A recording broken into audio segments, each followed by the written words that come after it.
अस्सलाम वालेकुम। उम्मीद है कि सब खुश होंगे, खुशी से होंगे और अच्छा दिन गुजरा होगा। ये लाइव मनाज़र हैं रॉयटर्स के। ये जो सामने वाला मंजर नज़र आ रहा है ये यहूदी आबादी है और जहाँ से धुआं उठता हुआ नज़र आ रहा है वो गज़ा पट्टी है।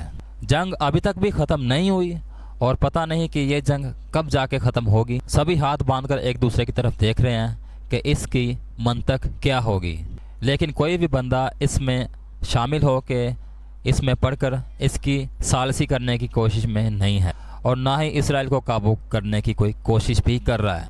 जंग चाहे हक की हो या बातिल की हो, नुकसान तो इंसानी जानों का बहुत होता है। अगर सही मानों में इन जंगों से किसी ने सीखा है ना तो वो यूरोप ने सीखा है। जितनी जंगी उन्होंने की है ना, उन्होंने जंगें आपस में जितनी लड़ी हैं, जितना नुकसान हुआ है उतना शायद ही किसी मुल्क ने, किसी कौमों ने किया हो।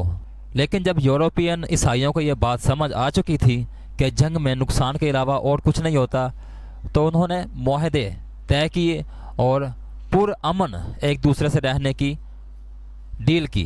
ये अमन ही था जिसकी वजह से उनमें साइंसदान पैदा हुए और उन्होंने नई नई इन्वेंशंस की।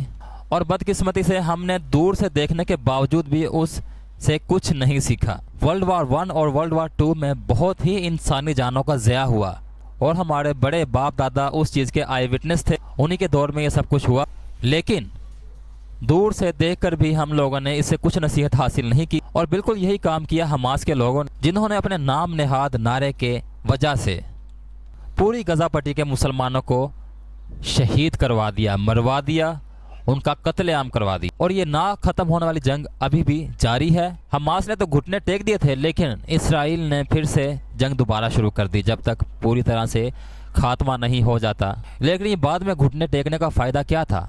अगर शुरुआत में ही एहतियात की होती, इतनी ज़्यादा जानों का ज़या ना होता, ये पूरा खंडर जो नज़र आ रहा है ये खंडर ना होता, यहाँ अभी भी बिल्डिंगें और घर होते जहाँ जिंदगियाँ आबाद थीं। कामयाब इंसान वही है जो अपनी गलतियों से सीखता है